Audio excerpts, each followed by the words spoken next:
Hello there, and welcome back to Deep Sleep Seas. I'm so glad you found your way here tonight. Maybe the day felt long, or perhaps you're simply the kind of person who drifts best to the rhythm of ocean mysteries rather than counting imaginary sheep. Either way, you're exactly where you need to be.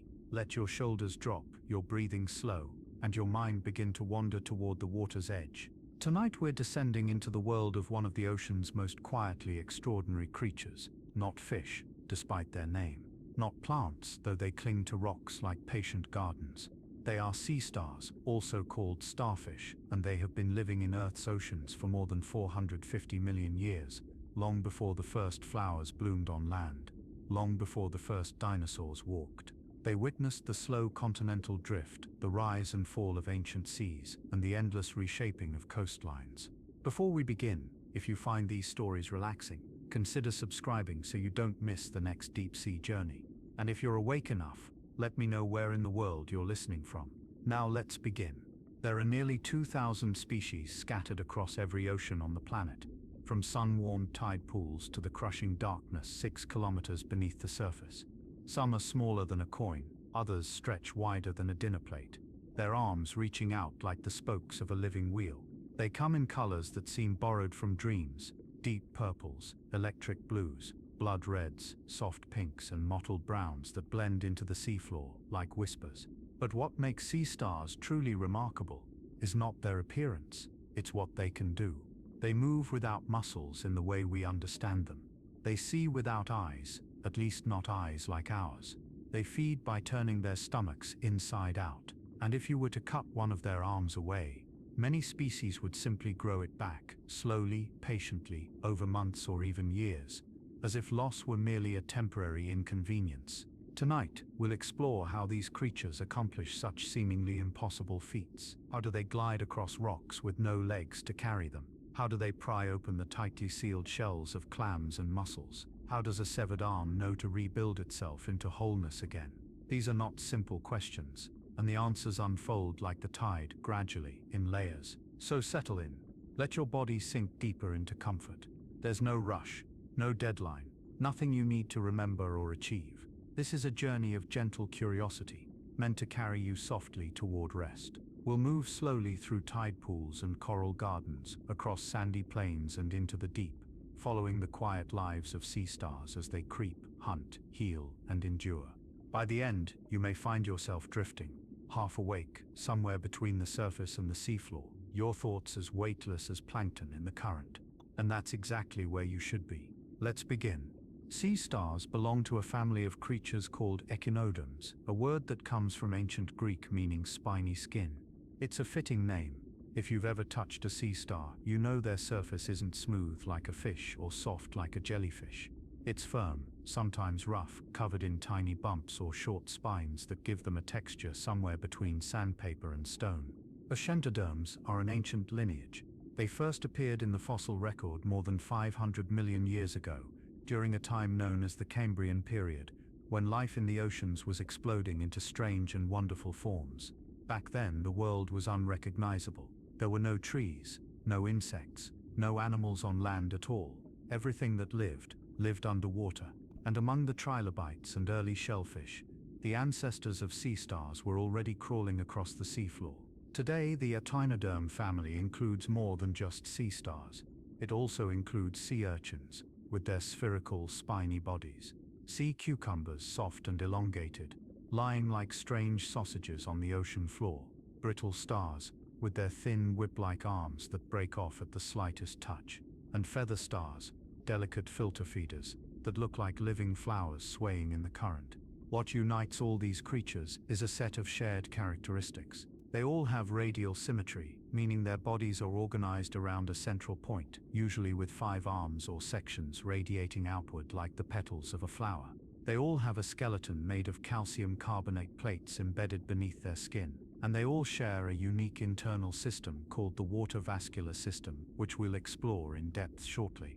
It's this system that allows them to move, to breathe, to feed, and in many ways to survive. There are roughly 1,900 known species of sea stars living in the world's oceans today, and scientists believe there may be more waiting to be discovered in the deeper, less explored regions of the sea.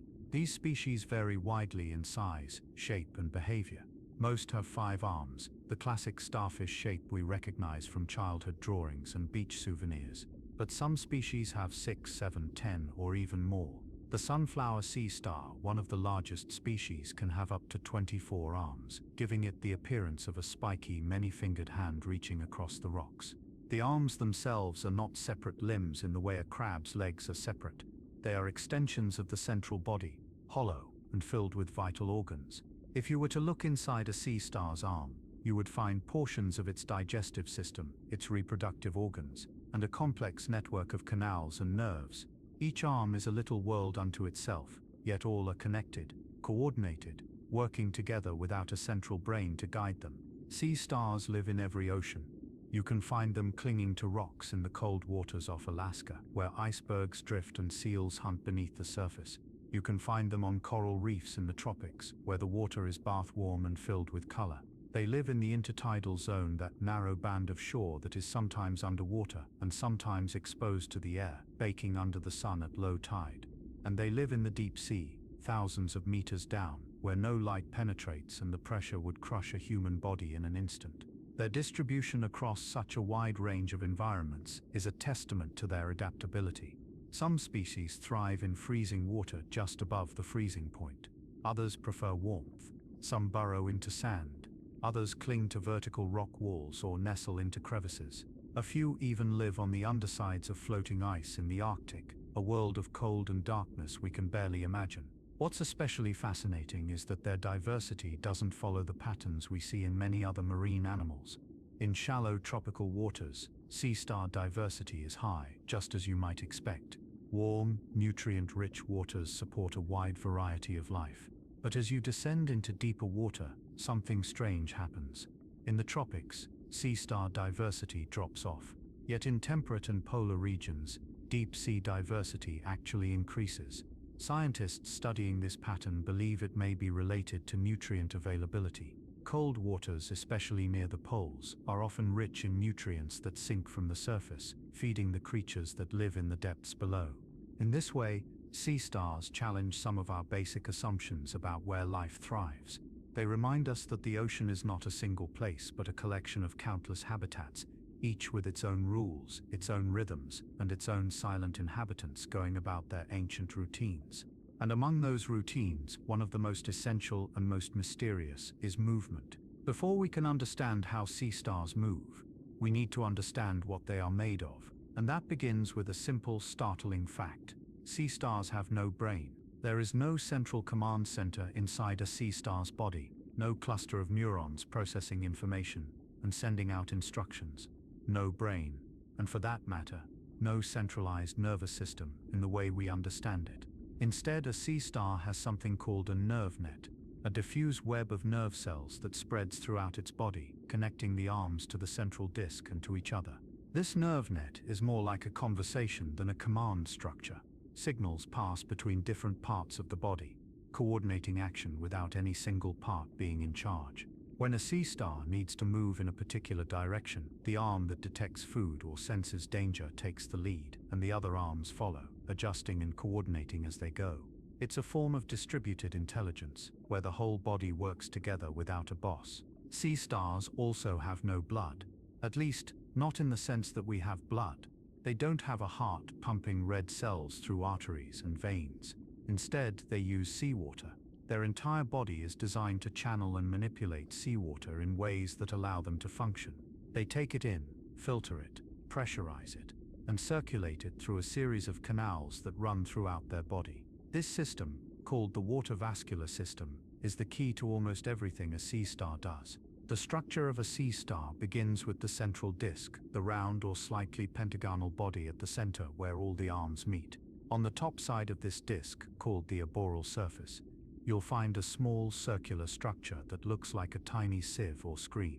This is the madreporate, sometimes called the sieve plate. It's the entry point for seawater into the water vascular system. Water flows in through thousands of tiny pores, filtered and channeled inward. From the madreporate, water travels down through a tube called the stone canal, so named because it is reinforced with hard, calcified rings that keep it from collapsing under pressure. The stone canal leads down to a circular canal that wraps around the sea star's mouth, forming a ring at the center of the central disc. From this ring canal, 5 radial canals branch out, one extending into each arm. Along each radial canal, at regular intervals, are small bulb-like structures called ampulla.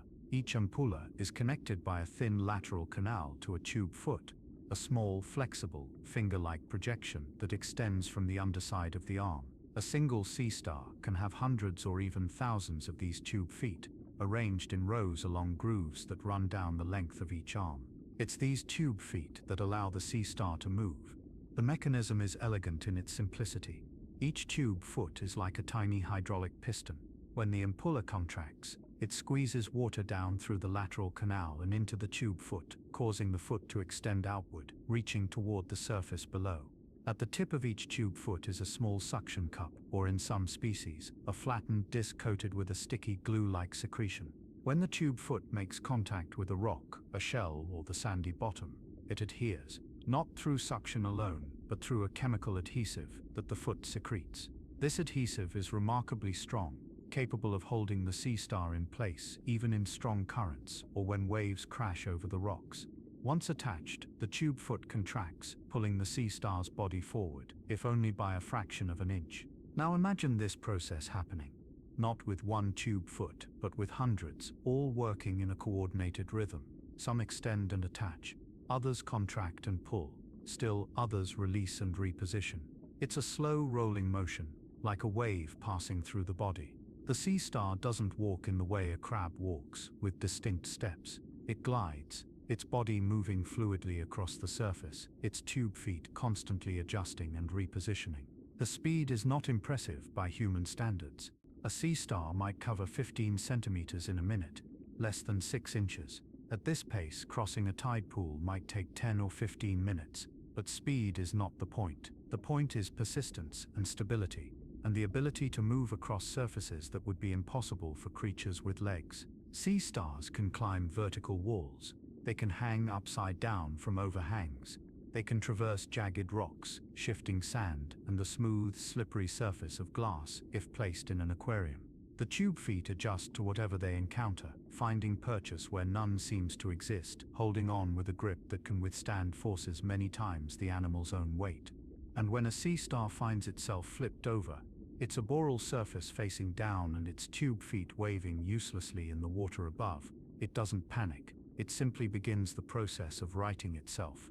2 adjacent arms press against the ground and begin to lift. An opposite arm presses down, creating leverage. Slowly, carefully, the body tilts and rotates until the oral surface, with its mouth and tube feet, is once again facing the ground. The process can take several minutes, but it almost always succeeds. This is movement without muscles in the traditional sense, without joints, without bones articulating against one another. It is movement through hydraulics, through water pressure, through the patient coordination of hundreds of tiny independent units working together. It's a solution to the problem of locomotion that evolution arrived at hundreds of millions of years ago, and it has served the sea stars well ever since. To truly appreciate how a sea star moves, we must understand the system that makes it possible. The water vascular system is not just a means of locomotion, it is a circulatory system, a respiratory system, and in many ways the very essence of what it means to be an echinoderm. Let's trace the path of water through a sea star's body, step by step, and see how this remarkable system operates. It begins at the madreporid, that small button-like structure on the upper surface of the central disc. Under a microscope, the madreporid looks like a tiny sieve, perforated with hundreds of microscopic pores. Seawater flows in through these pores, drawn inward by a combination of ciliary action, tiny hair-like structures that beat in coordinated waves, and by the osmotic balance between the water inside the sea star and the water outside. Interestingly, the fluid inside a sea star's water vascular system is not quite the same as the seawater outside. It has a slightly higher concentration of potassium ions, which may help create a gentle osmotic gradient that draws water inward. This is one of the small subtle adaptations that keeps the system functioning efficiently. From the madreporid, water flows down the stone canal, a tube reinforced with calcified rings that runs vertically through the central disc. The stone canal connects to the ring canal, a circular tube that encircles the sea star's mouth at the center of its body. This ring canal acts as a central reservoir, holding water under pressure and distributing it to the 5 radial canals that extend into each of the arms. The radial canals are the main arteries of the water vascular system. They run the entire length of each arm, from the central disc all the way to the tip. Along the way, they give off lateral canals, short branches that lead to the ampulla. The ampullae are where the magic happens. Each ampullae is a small muscular bulb shaped like a tiny balloon. It sits inside the arm, hidden from view, but connected by a narrow tube to a tube foot below. When the muscles around the ampullae contract, they squeeze the water inside, forcing it down through the lateral canal and into the tube foot. The tube foot extends, reaching out toward the substrate. When the tube foot makes contact, it adheres using a combination of physical suction and chemical adhesion. The tip of the tube foot secretes a glue-like protein that bonds to the surface. This adhesive is so effective that removing a sea star from a rock can require considerable force. And yet, when the sea star is ready to release, it simply secretes a different chemical that dissolves the bond, and the foot detaches without effort. Once the tube foot is attached, the muscles in the foot itself contract. This squeezes the water back up into the ampulla, causing the foot to shorten and pull the sea star's body forward. A one-way valve prevents the water from flowing backward into the radial canal, ensuring that the pressure stays where it needs to be. The cycle repeats over and over, with hundreds of tube feet operating in a coordinated sequence. Some extend while others contract. Some attach while others release. The overall effect is a smooth, continuous motion, a kind of hydraulic crawl that propels the sea star across the seafloor. But the water vascular system does more than just move the animal. It also plays a role in respiration. Gas exchange, the process by which oxygen enters the body and carbon dioxide leaves, occurs primarily through the tube feet and through small, thin-walled projections called papillae that dot the arboreal surface. These papillae are like tiny balloons of skin that poke out between the plates of the skeleton, creating a large surface area for gas exchange. Seawater flowing through the water vascular system brings oxygen close to the tissues, and waste gases diffuse out.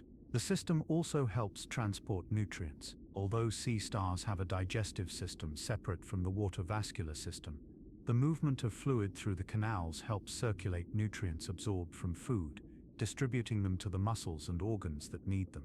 In this way, the water vascular system is multipurpose. It is a transportation network, a hydraulic engine, and a life support system all in one, and it operates continuously, day and night, without rest, as long as the sea star lives. It's worth pausing for a moment to appreciate the elegance of this design.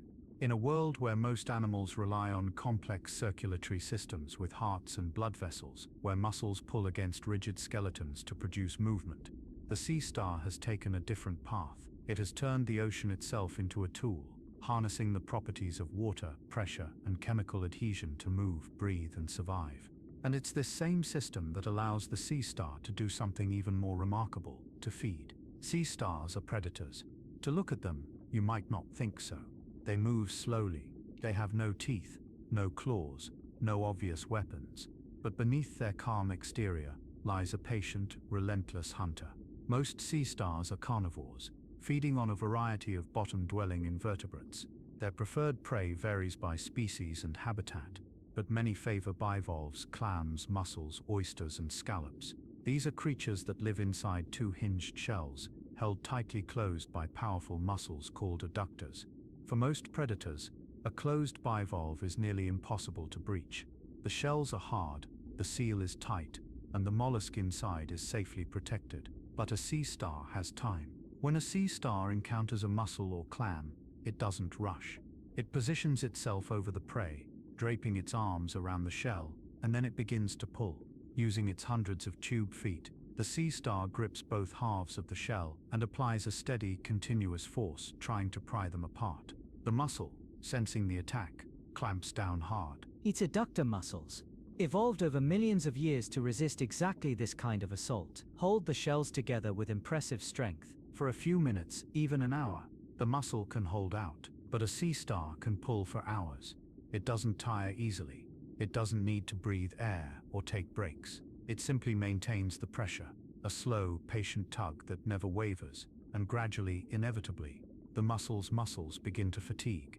The seal weakens. A tiny gap appears between the two halves of the shell, barely a millimeter wide.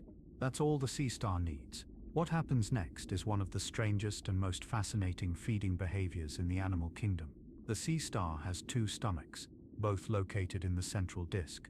The lower one, called the cardiac stomach, is a flexible, muscular sac. When the sea star has pried open its prey, even just a crack, it extends this stomach out through its mouth, which is located on the underside of the central disc, right at the center. The stomach, slippery and translucent, slides out of the sea star's body and into the narrow gap between the bivalve's shells. It wraps around the soft tissue of the mollusk inside, enveloping it like a wet glove.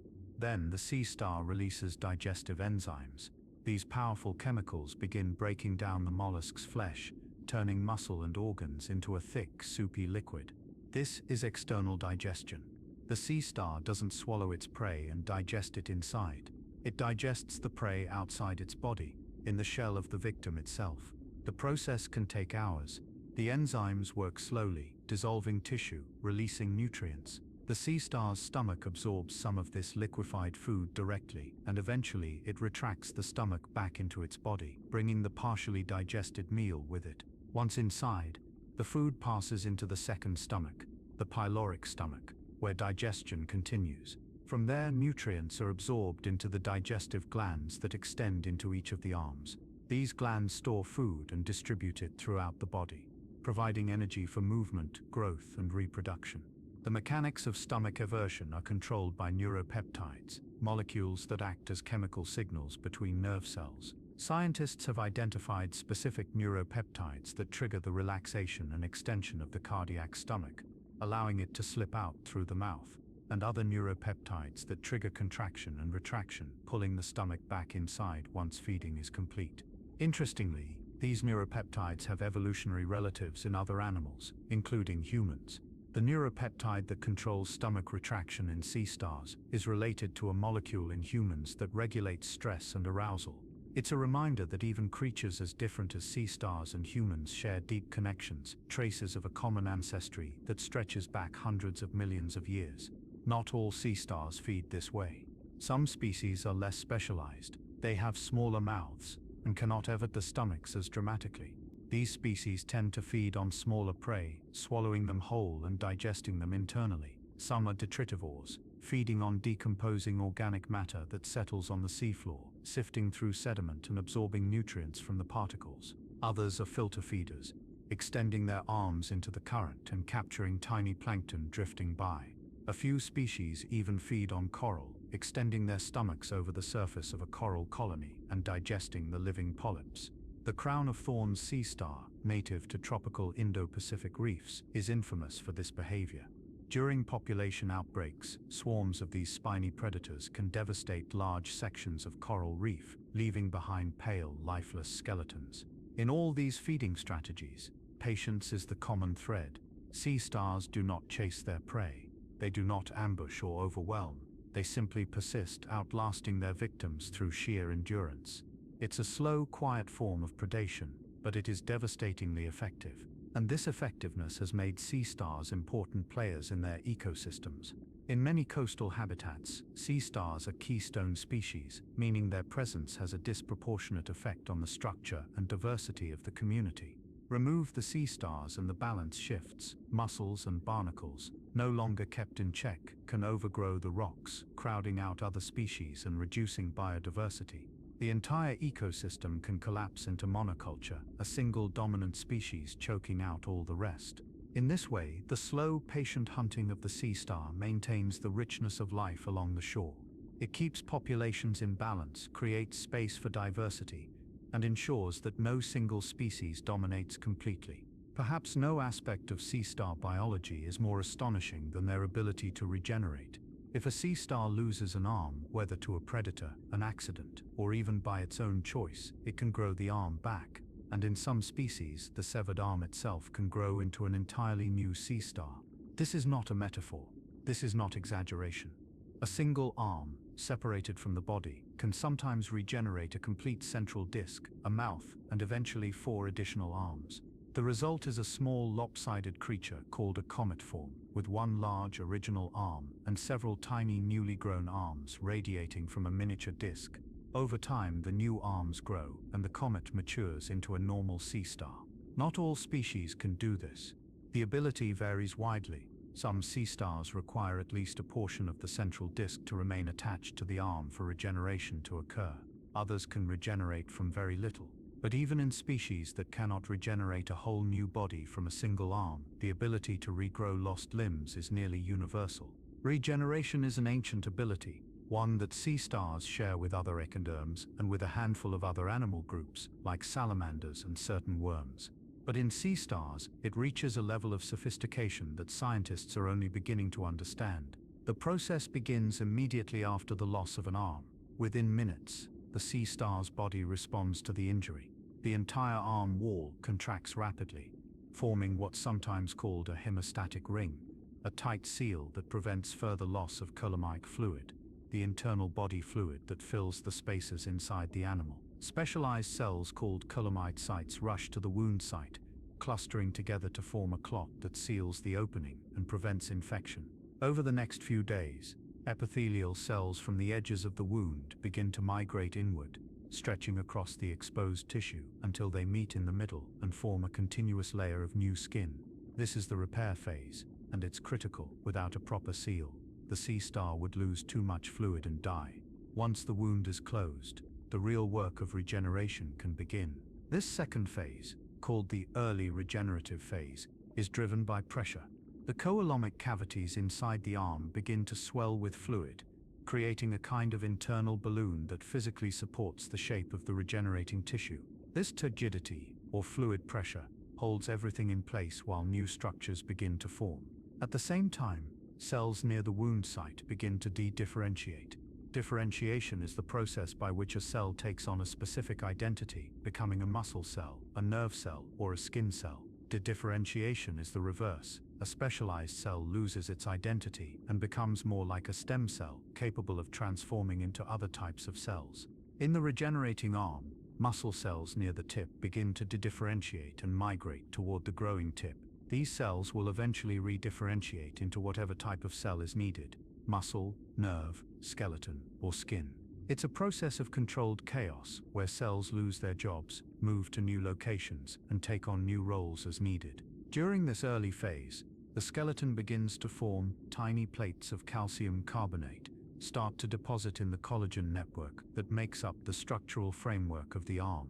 These plates, called ossicles, are the building blocks of the sea star's endoskeleton.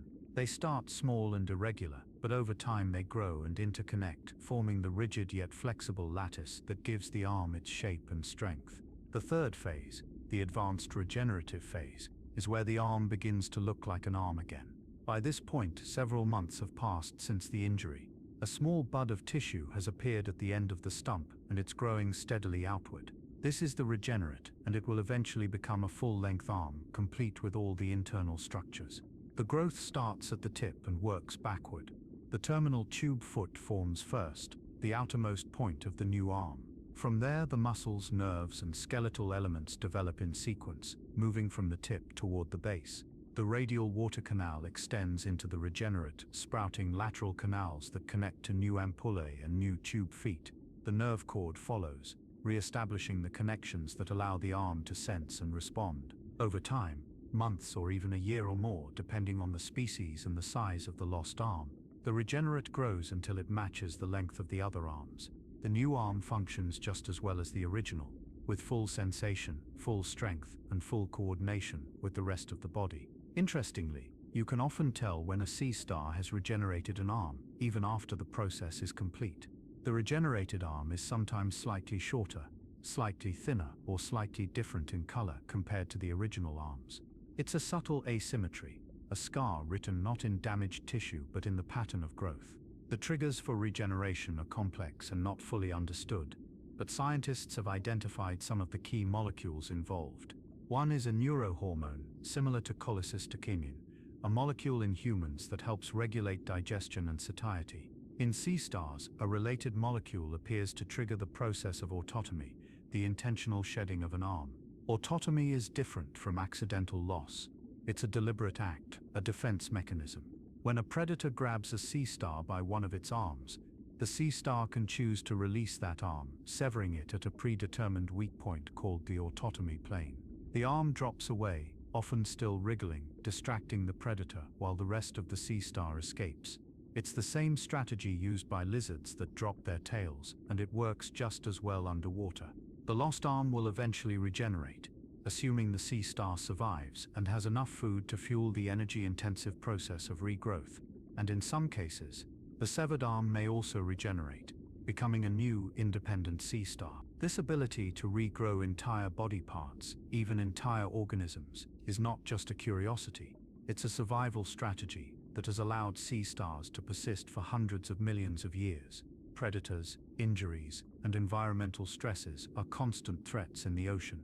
The ability to recover from catastrophic damage gives sea stars a resilience that few other animals possess, and it raises profound questions. How does the arm know what to rebuild? How does a cluster of dedifferentiated cells organize itself into a complex structure with muscles, nerves, skeleton, and skin, all in the right places?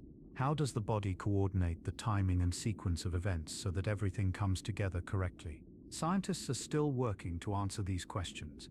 They study the genes that activate during regeneration, the signals that cells send to each other, the mechanical forces that shape growing tissue, and in doing so they hope not only to understand sea stars better, but to unlock secrets that might one day help humans. If we could learn to regenerate like a sea star, to regrow damaged organs or severed limbs, the implications for medicine would be staggering. For now though, the sea star keeps its secrets, growing quietly in the dark, rebuilding itself one cell at a time. If you were to map the distribution of sea star species across the world's oceans, you would see a pattern that defies expectations. In the shallow, sunlit waters of the tropics, where coral reefs burst with color and life thrives in abundance, you would find many species of sea stars. This makes sense. Warm water, plenty of food, stable conditions. It's an ideal environment. But as you move toward the poles, into colder, darker waters, you might expect diversity to drop. After all, life in the Arctic and Antarctic is harsh. Ice covers the surface for much of the year. Temperatures hover near freezing. Food is scarce, except during brief seasonal blooms. Yet sea stars thrive there too, and not just in shallow water. If you were to descend into the deep sea, thousands of meters below the surface, you would find that the pattern reverses. In the deep tropics, sea star diversity declines, but in the deep temperate and polar regions, it increases. This is strange. In most groups of marine animals, diversity peaks in the tropics and declines toward the poles, a pattern known as the latitudinal diversity gradient. But sea stars break the rule. They challenge the assumption. And scientists studying this pattern believe the answer lies in nutrients. The deep sea is cold everywhere, roughly 4 degrees Celsius regardless of latitude. Temperature is not the deciding factor at depth, but nutrient availability varies. In polar regions, the surface waters are highly productive.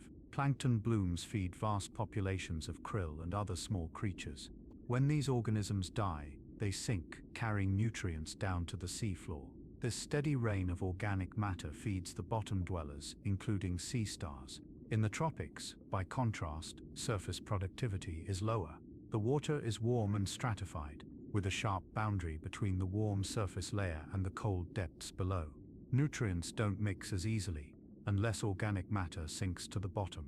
The deep tropical seafloor is a desert by comparison, and sea star diversity reflects that. This doesn't mean sea stars can't live in the deep tropics.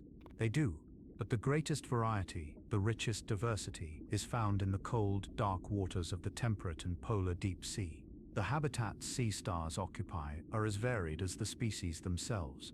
In the intertidal zone, that narrow strip of shore exposed at low tide and submerged at high tide, sea stars must endure dramatic changes. Twice a day, the water recedes, leaving them exposed to air, sun, and potentially desiccation. They cling to rocks wedged into crevices, waiting for the tide to return. Their bodies are adapted to tolerate these extremes, to slow their metabolism, to conserve moisture, to endure. Just below the intertidal, in the subtidal zone, conditions are more stable. Here, sea stars can be found on rocky reefs, in kelp forests, on sandy plains, and among seagrass meadows. They move slowly across the bottom, hunting for prey, navigating by scent and touch. Some species prefer hard substrates where they can grip with their tube feet. Others burrow into soft sediment, lying half-buried, waiting for food to drift by. Coral reefs are home to many sea star species, some brilliantly colored, blending into the reef's riot of hues. These species feed on coral polyps, sponges, algae, or the small invertebrates that live among the coral branches. They are part of the reef's complex web of interactions, both predator and prey, both destroyer and maintainer of balance. In deeper water, on the continental shelf and slope, sea stars live in near total darkness. Here the only light comes from bioluminescent organisms, faint glows and flashes in the blackness. The pressure is immense, the temperature near freezing. Yet sea stars have adapted. Deep sea species tend to have longer arms, thinner bodies, and different feeding strategies. Some are scavengers, feeding on the carcasses of larger animals that sink from above. Others are predators, hunting the slow-moving invertebrates that share their habitat. And in the abyssal zone, the deepest parts of the ocean, more than 4 kilometers down, sea stars still persist. These are among the most alien environments on Earth. Places of crushing pressure, eternal cold, and near total darkness. The animals that live here are often bizarre, shaped by the unique demands of their environment. Some abyssal sea stars have enormously long arms relative to their body size, spread wide to maximize their reach across the barren seafloor. Others are small and compact, adapted to a life of minimal energy expenditure. What's remarkable is not just that sea stars live in all these places, but that they have diversified to fill so many ecological roles. Some are specialists, finely tuned to a particular prey or habitat. Others are generalists, able to survive in a range of conditions and eat a variety of foods. This flexibility, this ability to adapt, is part of what has made them so successful. And yet, despite their resilience, sea stars face threats. Pollution, habitat destruction, and climate change are all taking their toll. Rising ocean temperatures stress species adapted to cold water. Ocean acidification, caused by increasing CO2 levels, makes it harder for sea stars to build their calcium carbonate skeletons. Overfishing disrupts food webs, removing both predators and prey and altering the balance of ecosystems. Perhaps most alarming is a disease known as sea star wasting syndrome. First observed in the early 2010s along the Pacific coast of North America. This disease causes sea stars to lose coordination, develop lesions, and eventually disintegrate. Their arms twist and fall off, their bodies collapse, and within days they die. The cause is not fully understood, but it appears to be linked to a combination of bacteria, viruses, and environmental stress. In some regions, populations of once common species have crashed, declining by more than 90%. The sunflower sea star, one of the largest and most iconic species, is now critically endangered. It's a stark reminder that even ancient, resilient creatures can be vulnerable when the environment changes too quickly. But sea stars have survived mass extinctions before. They have weathered climate shifts, sea level changes, and the rise and fall of entire ecosystems over hundreds of millions of years. If given the chance, if we can slow the pace of change and protect their habitats, they will likely endure. For all their strangeness, sea stars reproduce in ways both familiar and foreign. Most species are either male or female, though a few are hermaphrodites, capable of producing both eggs and sperm. Some species can even change sex over the course of their lives, starting as males and transitioning to females as they grow larger and older. Reproduction typically occurs through a process called broadcast spawning. In response to environmental cues, such as changes in temperature, day length, or chemical signals released by other sea stars, individuals release their gametes into the water. Males release sperm, females release eggs, and the two meet by chance in the open ocean. This might seem like a haphazard way to reproduce, relying on random encounters in the vastness of the sea. But sea stars have strategies to improve the odds. They often spawn in groups, many individuals releasing gametes at the same time, creating clouds of sperm and eggs that increase the likelihood of fertilization.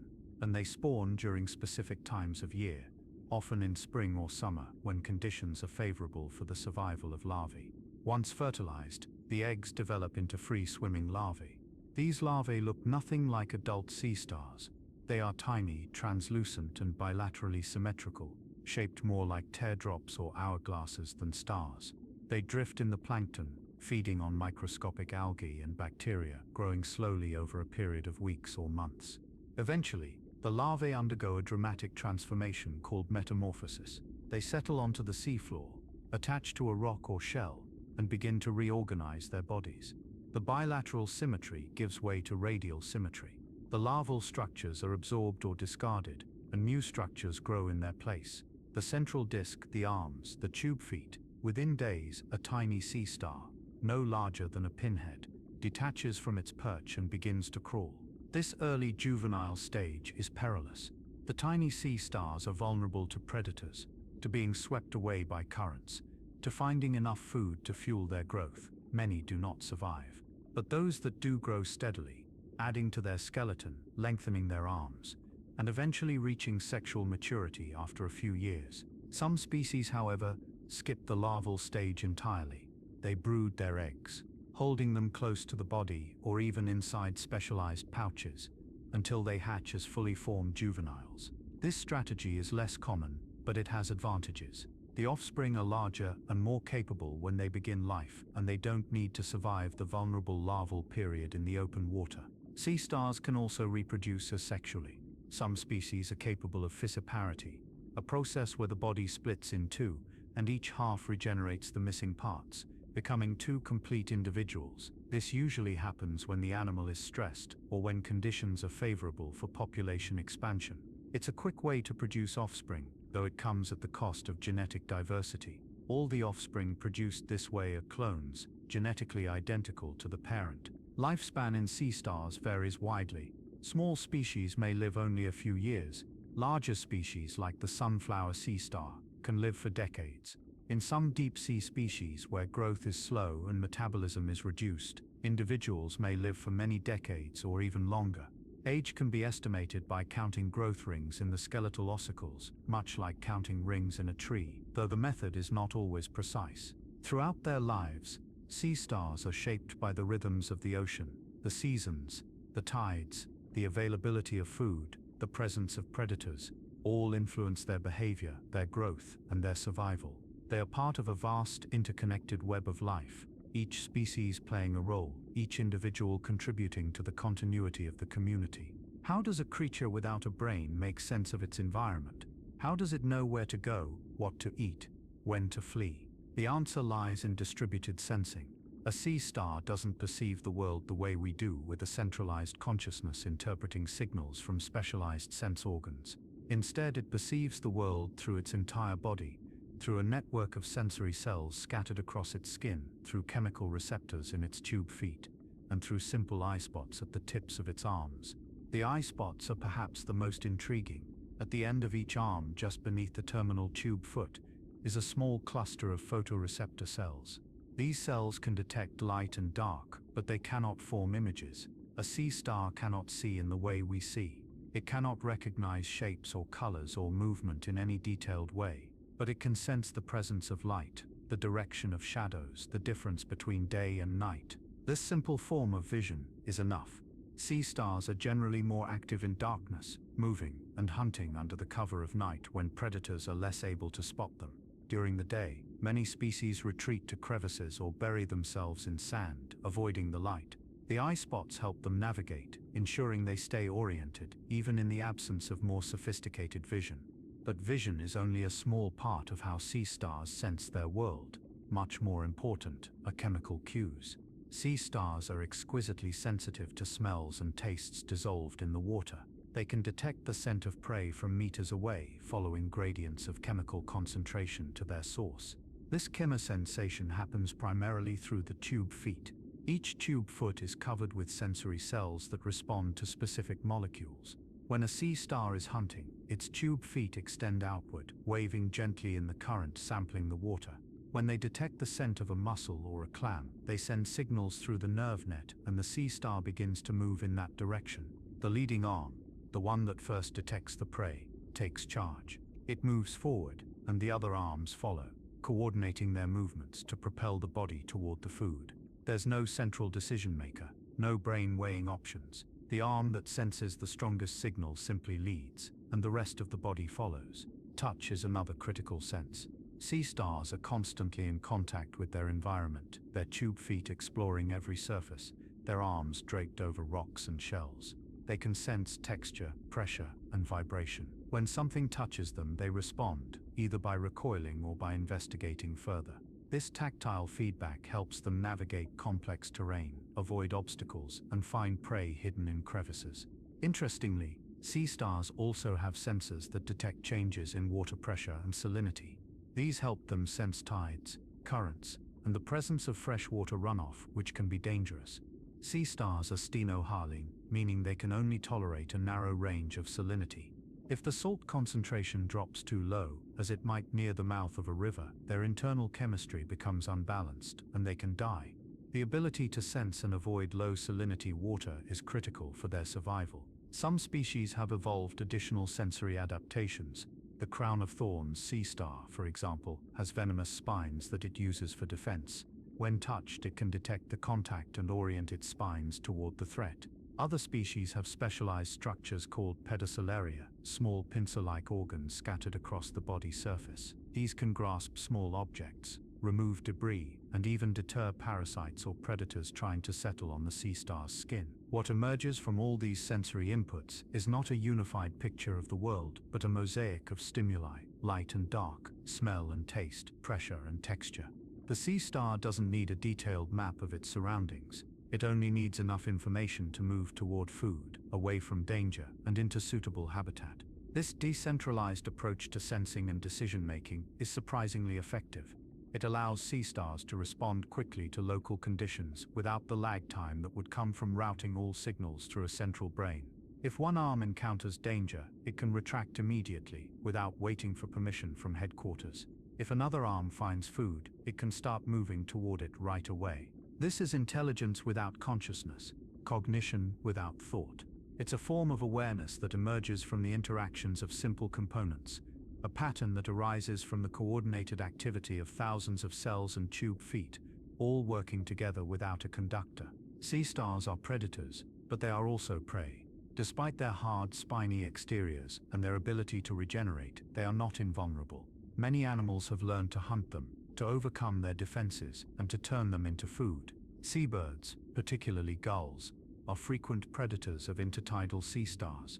They pluck them from the rocks at low tide, carry them to a nearby perch, and pry them apart, pecking at the soft tissue inside. Fish, especially large species like cod and groupers, will sometimes eat sea stars, though the spines and hard skeleton make them a less than ideal meal.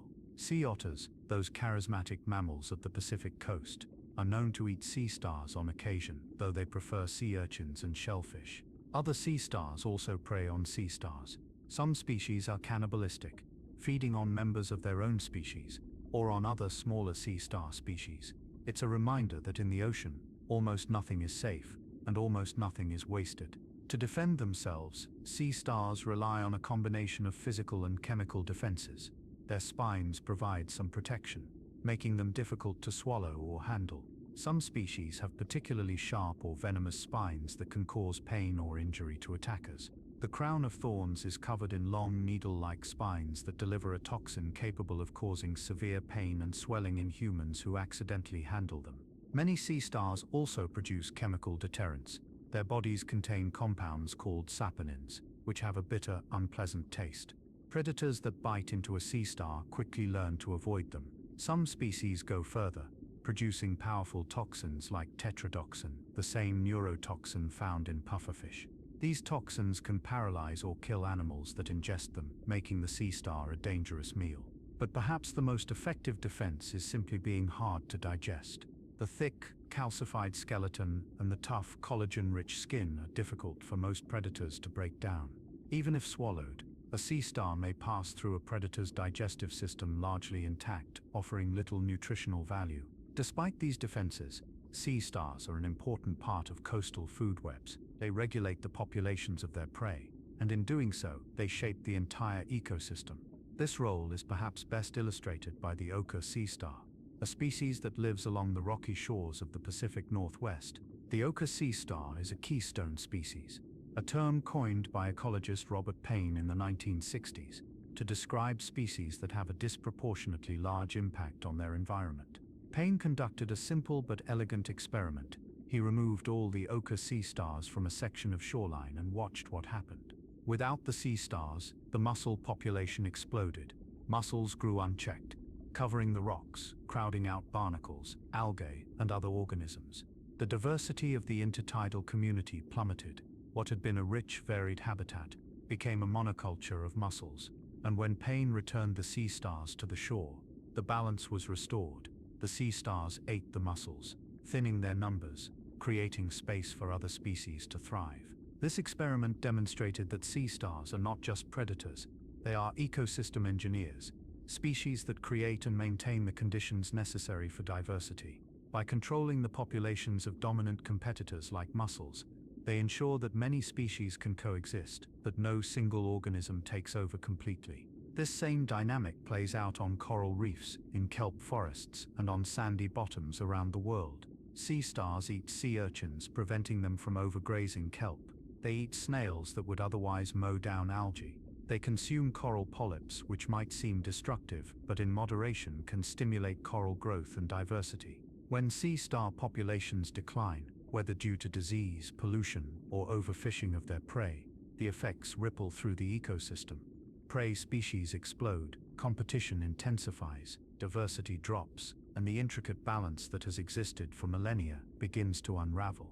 Protecting sea stars, then, is not just about preserving a single species, it's about protecting the entire community.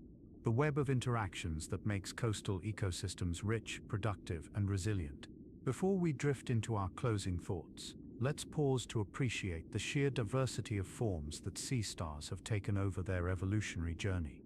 When most people picture a starfish, they imagine the classic five-pointed shape, perhaps orange or purple, lying still on a rock. But this barely scratches the surface of what sea stars can be.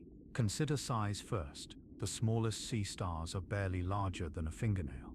Delicate creatures you might overlook entirely if you weren't searching carefully in a tide pool. These miniature species often live in crevices or under rocks, hidden from view, their tiny tube feet working just as diligently as those of their larger cousins. At the other extreme are giants like the sunflower sea star, which can measure more than a meter across from arm tip to arm tip, their bodies sprawling across the seafloor like living carpets. The sunflower sea star is particularly remarkable. It typically has somewhere between 16 and 24 arms, though the number varies between individuals. These arms give it an enormous surface area, allowing it to cover ground quickly, at least by sea star standards. It's one of the fastest moving sea stars, capable of covering a meter in a minute when hunting. That might not sound impressive until you remember that most sea stars move a fraction of that speed. Color variation among sea stars is extraordinary. Some species are brilliant orange, their bodies seeming to glow against the dark rocks they inhabit. Others are deep crimson, blood red, or burgundy. Some are electric blue, a color so vivid it seems artificial. Still others are pastel pink, lavender, or cream. Many species combine multiple colors, with arms in one shade and the central disc in another, or with patterns of spots, stripes, or mottling that break up their outline and help them blend into their surroundings. The cushion stars are among the most unusual in shape. Rather than having distinct arms extending from a central disc, their bodies are thick and pentagonal, like five-sided pillows. The arms are barely distinguishable from the central body, giving them a chunky, compact appearance. These species tend to be slow-moving and often live in sandy or muddy habitats where their shape helps them maintain stability. Then there are the feather stars, which are technically not sea stars at all, but close relatives called crinoids. These creatures look like delicate feathery flowers with arms that branch repeatedly and bear tiny pinnules, structures that wave in the current to capture plankton. They can detach from the seafloor and swim by undulating their arms in coordinated waves, a mesmerizing sight that seems more like dance than locomotion. Brittle stars, another close relative, have thin, whip-like arms that move with rapid, snake-like motions. These arms are more flexible than those of true sea stars and can break off easily, hence the name brittle star. But like their cousins, they can regenerate lost limbs, regrowing them over weeks or months. The crown of thorns sea star is covered in long, sharp spines that make it resemble a medieval weapon more than a living animal. These spines serve as defense, making the sea star difficult and dangerous to handle. The spines are venomous, delivering a toxin that causes intense pain, swelling, and sometimes nausea in humans unlucky enough to step on one or handle it carelessly. Despite this fearsome appearance, the crown of thorns moves slowly and deliberately, using its many tube feet to crawl across coral reefs in search of polyps to consume. Some sea stars have developed unusual feeding adaptations that set them apart. The leather star found along the Pacific coast has a thickened, leathery skin that gives it its name. This species feeds on soft-bodied invertebrates and sometimes on algae, scraping the surface of rocks with its tube feet. It's more of a generalist than many sea stars, able to survive on a varied diet when preferred prey is scarce. The bat star, another Pacific species, has a short, thick body and relatively short arms that give it a chunky appearance. It's an omnivore and scavenger, feeding on dead fish, algae, and detritus. Bat stars come in an astonishing range of colors, from bright red and orange to dull brown and green, and individuals of the same species can look completely different from one another. Some deep-sea species have evolved extraordinary adaptations to their environment. In the abyssal zone, where food is scarce and encounters with prey are rare, some sea stars have become suspension feeders, raising their arms into the current to catch particles of organic matter drifting down from the surface. Others have developed extremely long arms relative to their body size, increasing their reach and the area they can search for food. The sea daisies, a group discovered only in the 1980s, are among the strangest of all. These tiny creatures, found at great depths in the Pacific and Caribbean, have no arms in the traditional sense. Instead, their bodies are disc-shaped, with a raised outer rim and a sunken center.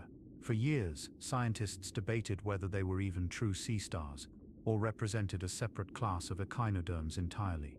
Genetic studies eventually confirmed they are closely related to other sea stars, just highly modified for their deep-sea lifestyle.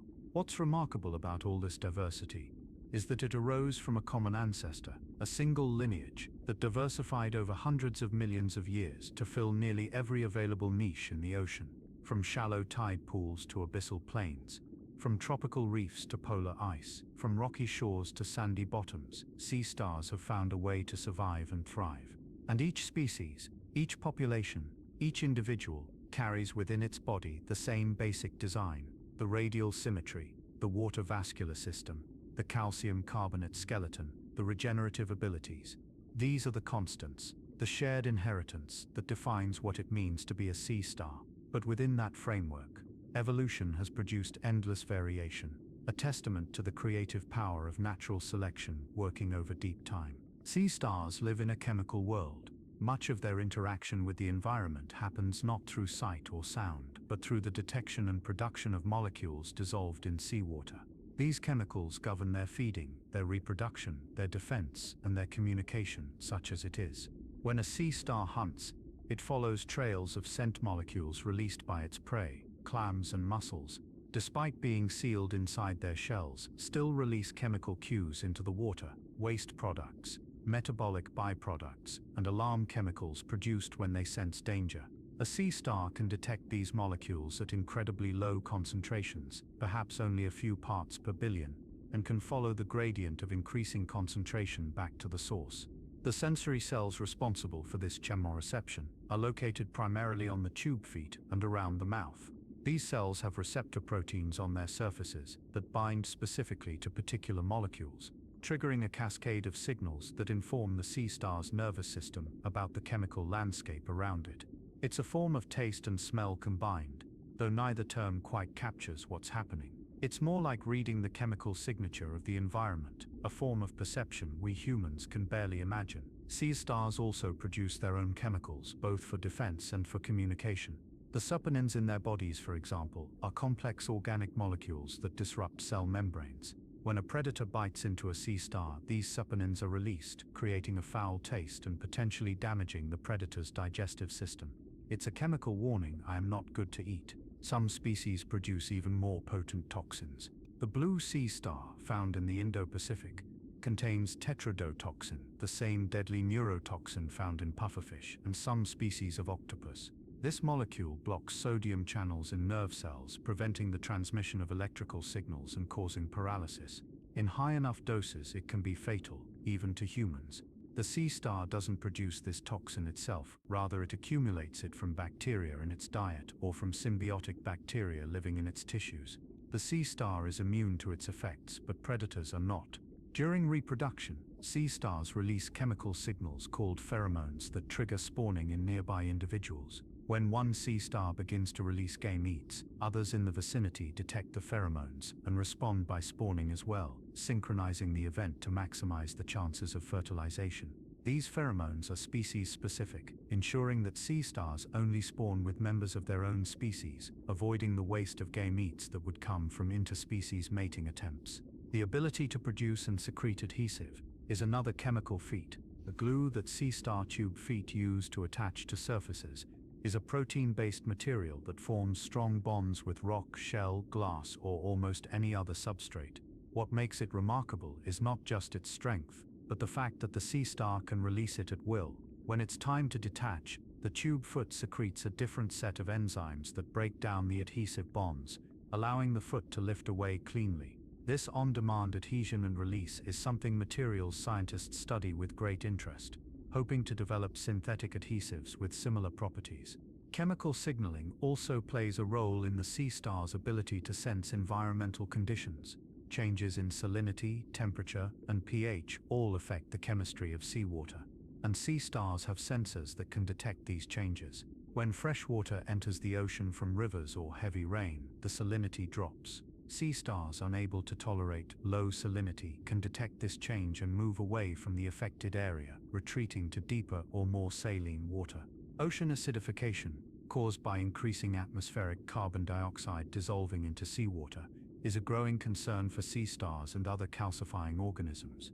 Lower pH makes it harder for sea stars to maintain their calcium carbonate skeletons and can interfere with the function of proteins and enzymes. Some research suggests that sea stars may be able to detect pH changes and respond by altering their behavior or physiology, though the mechanisms are not yet fully understood.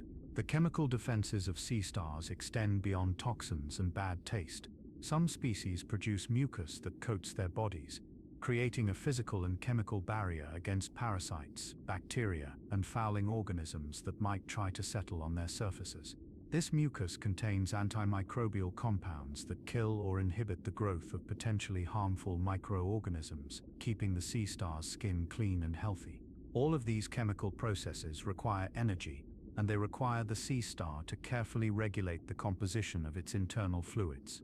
The coalomic fluid that fills the body cavity must be maintained at the right salinity, the right pH, and the right concentration of various ions. Too much or too little of any one component, and the sea star's physiology begins to break down. This regulation happens continuously, quietly, without the sea star needing to think about it, a background process managed by specialized cells in the body wall and around the organs. In this invisible chemical dimension of the sea star's life, there is a constant exchange of information, a flow of molecules in and out, a dance of detection and response that shapes every aspect of the animal's existence. It's a reminder that life in the ocean is not just visual or mechanical, but deeply, fundamentally chemical, a world of scents and tastes and molecular signatures that we can barely perceive, but that sea stars navigate with exquisite sensitivity.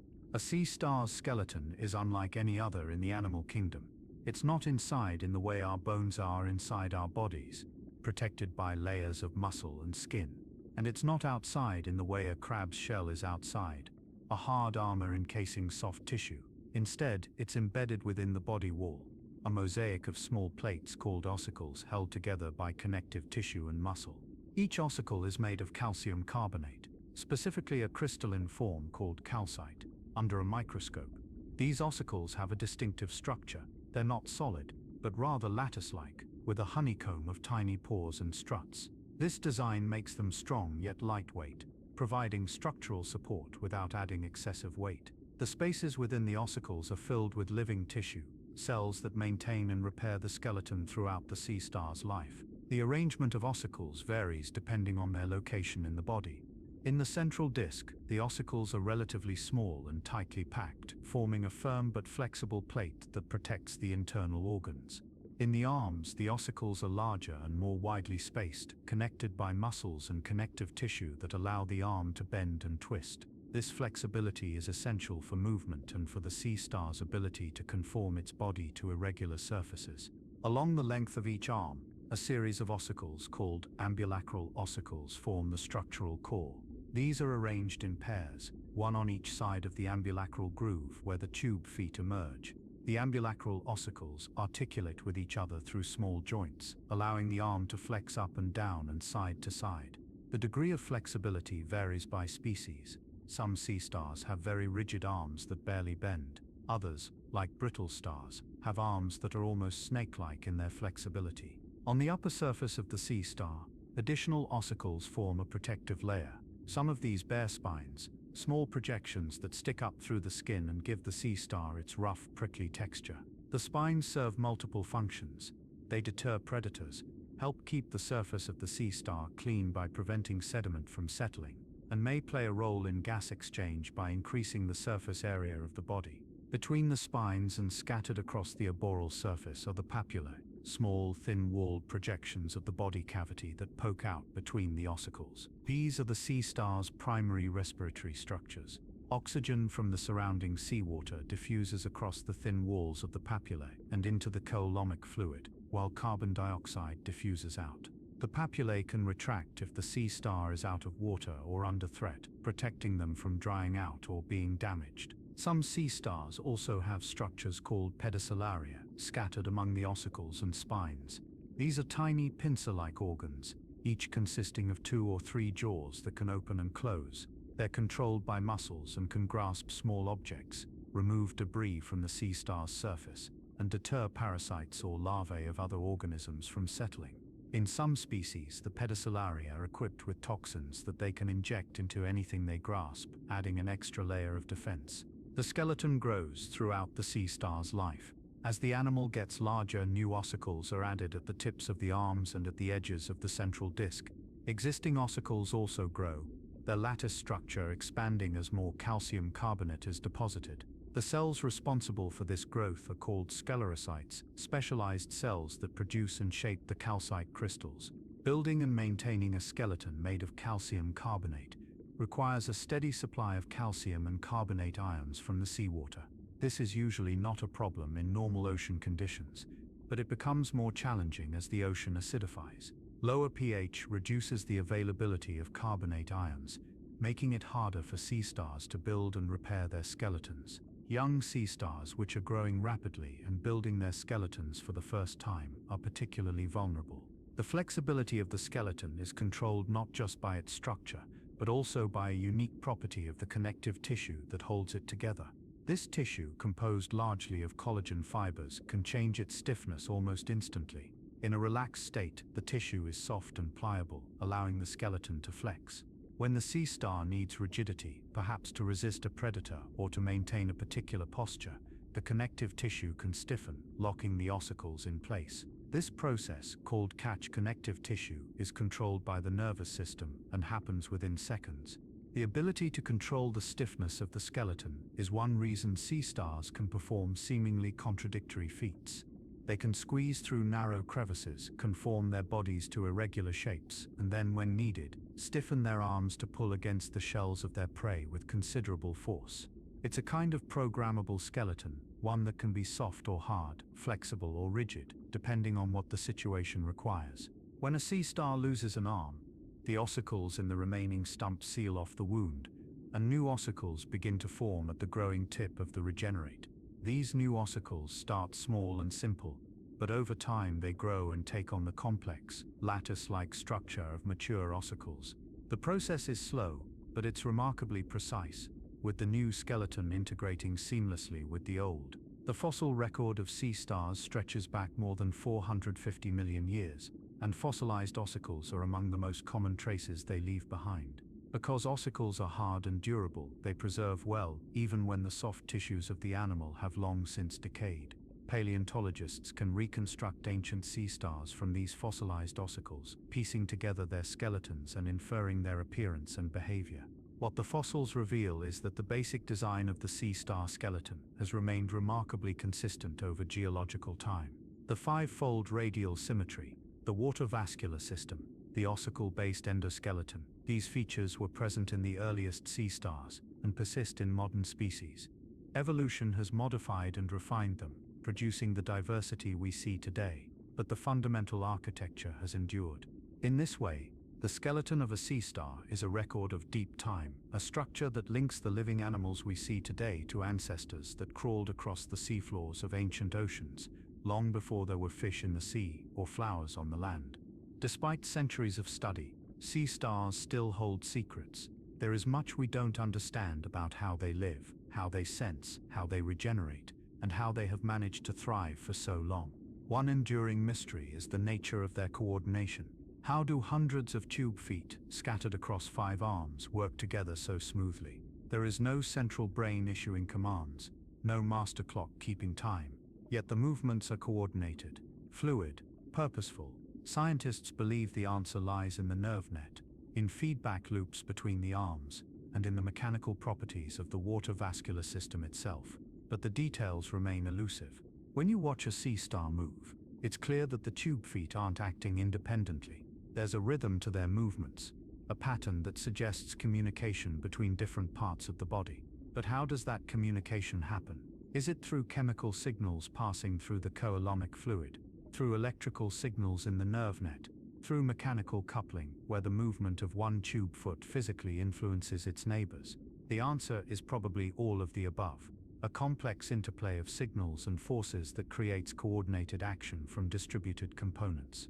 Recent research using advanced imaging techniques has begun to map the nerve net in unprecedented detail, revealing patterns of connectivity that weren't visible with older methods. Scientists have found that certain regions of the nerve net are more densely connected than others, suggesting they may play a coordinating role.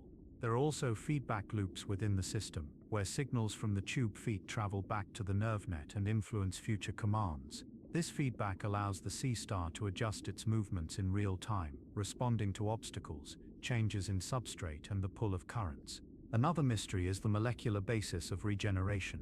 We know that sea stars can regrow arms, and we know some of the genes involved, but we don't fully understand how the body knows what to rebuild, or how it coordinates the growth of muscles, nerves, skeleton, and skin in the right sequence.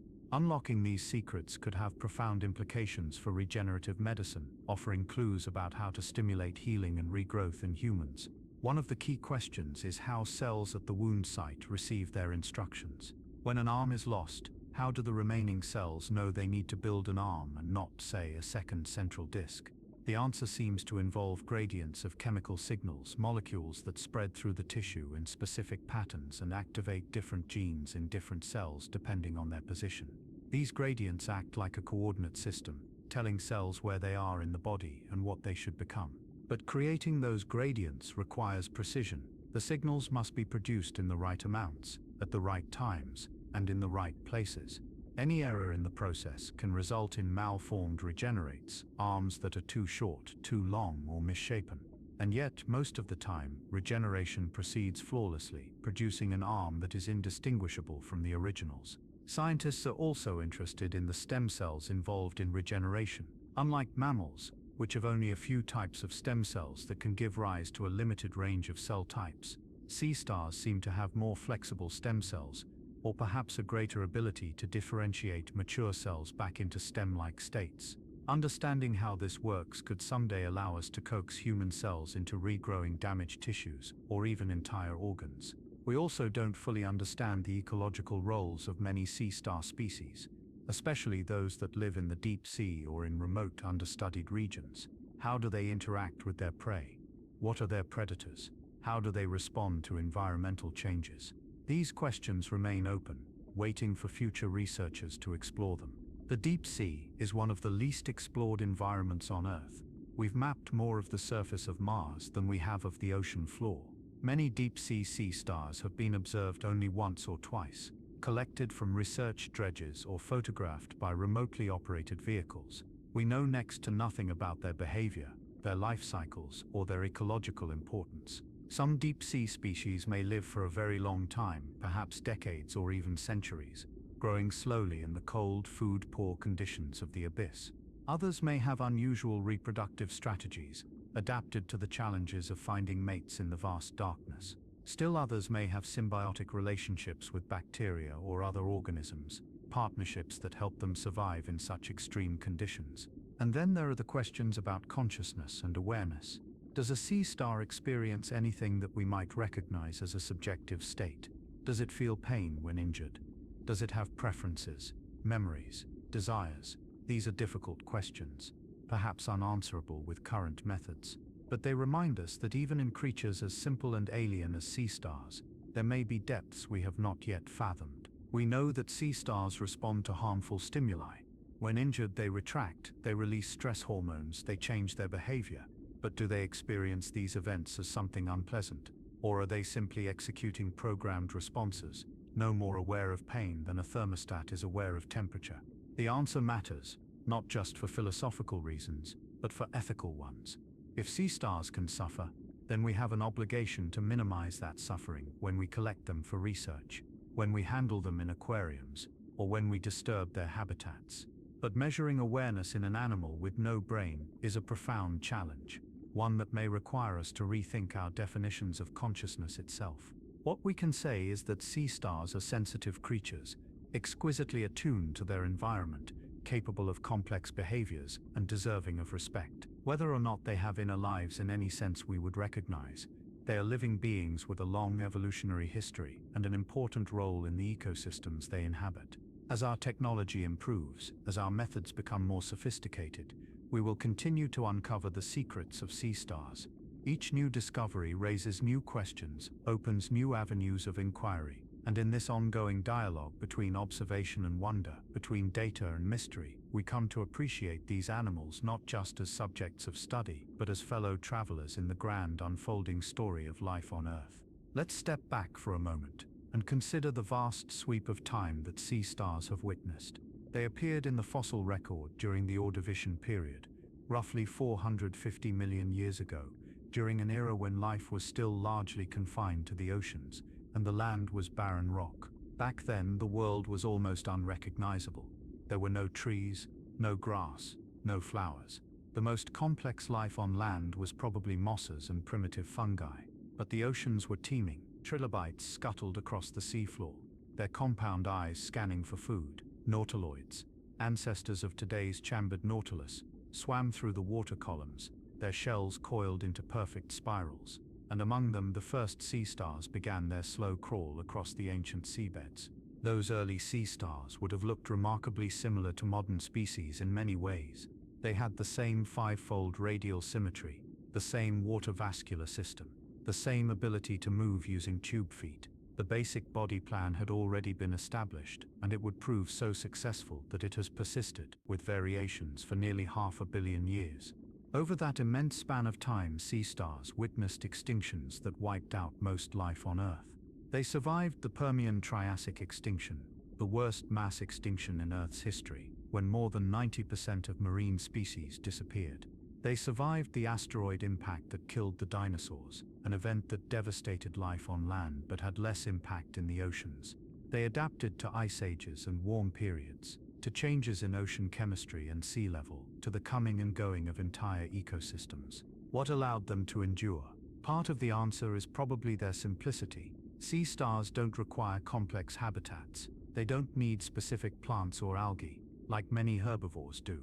They're not dependent on symbiotic relationships, like coral.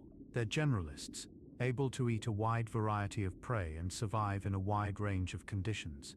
When the environment changes, some species go extinct, but others adapt, and new species evolve to fill vacant niches. Their regenerative abilities also likely played a role in their survival. In harsh times when food is scarce and conditions are difficult, the ability to survive injury and regrow lost body parts is a significant advantage. Individuals that would otherwise die from predation or accidents can recover and continue to reproduce, passing on their genes to the next generation.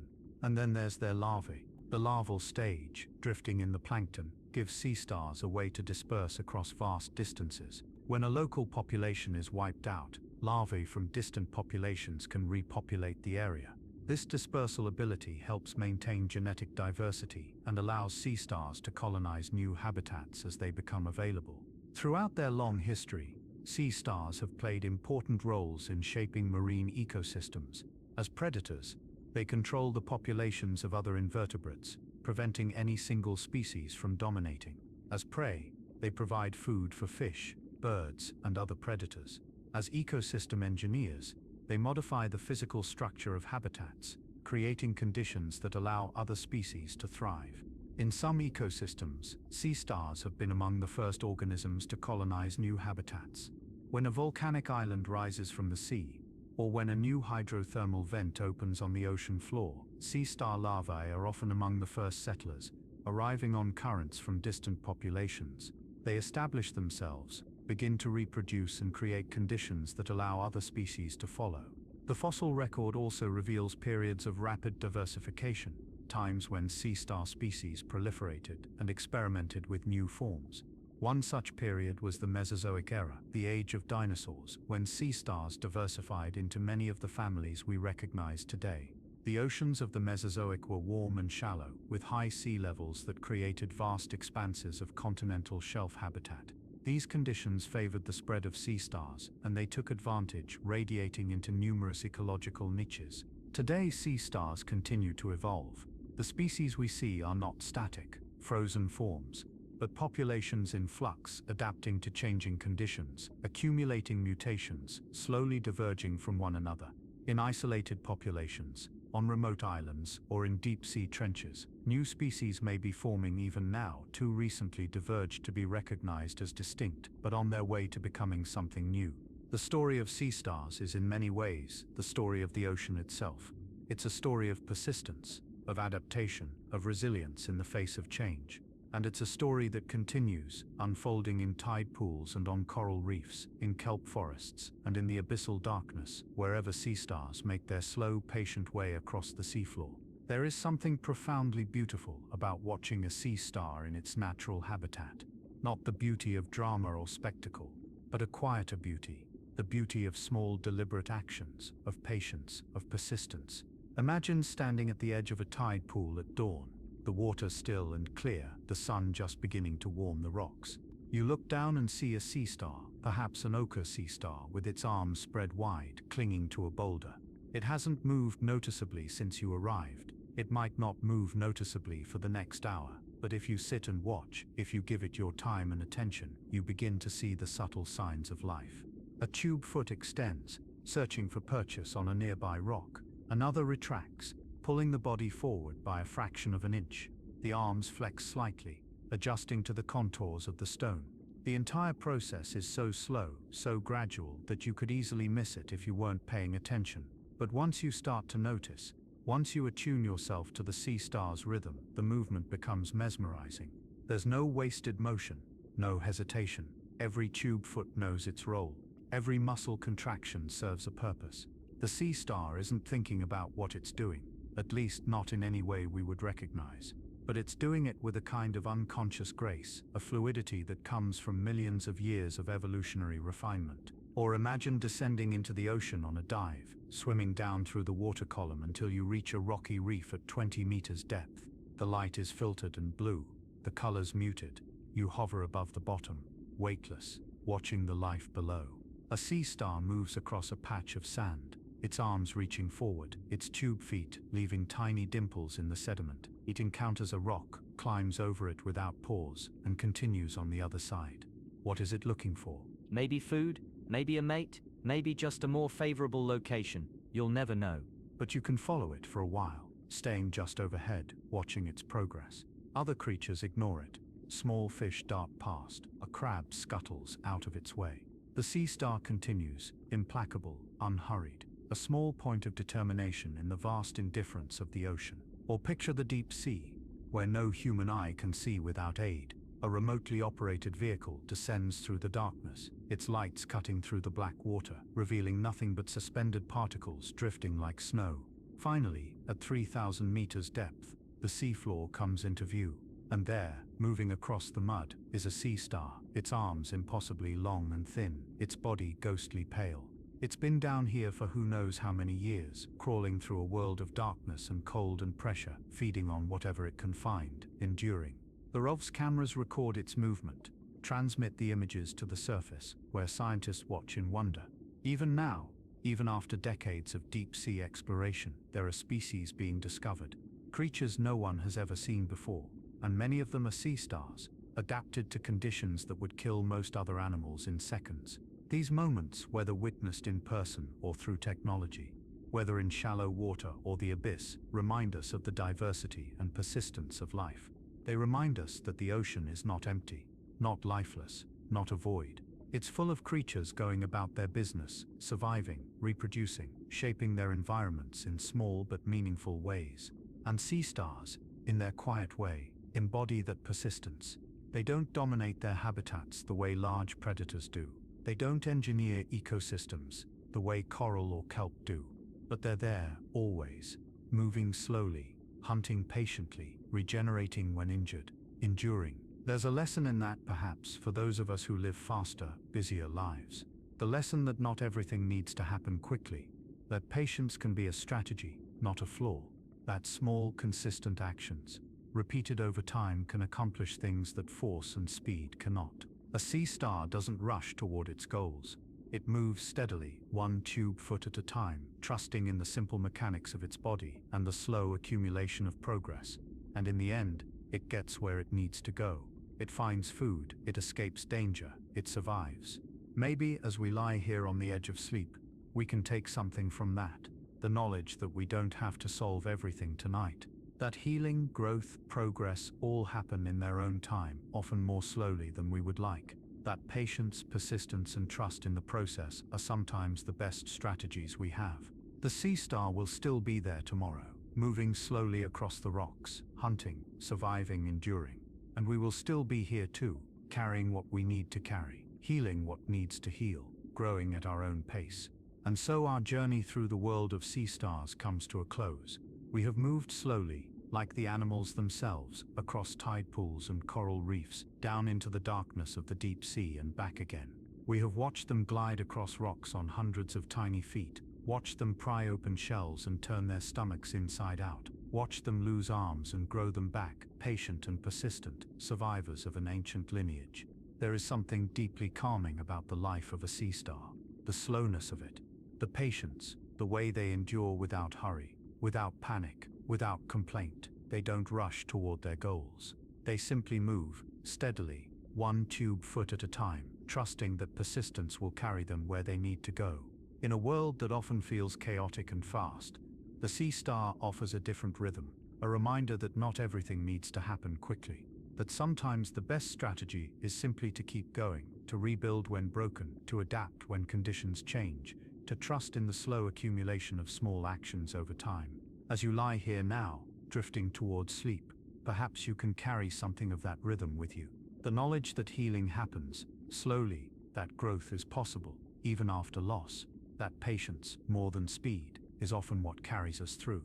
The sea stars will still be there tomorrow, gliding across the rocks, hunting under cover of darkness, regenerating their wounds, continuing the quiet work of survival that they have been doing for hundreds of millions of years. And the ocean will still be there, vast and patient, holding them in its cold embrace. Let yourself sink into that vastness now. Let your thoughts dissolve like salt in water. Let your breathing slow to the rhythm of the tide, in and out, gentle and endless. You are safe here, floating in the space between waking and sleep, between the surface and the depths. And like the sea star, you are resilient, capable of healing, capable of growing, capable of enduring. Rest now. The ocean will carry you. Good night.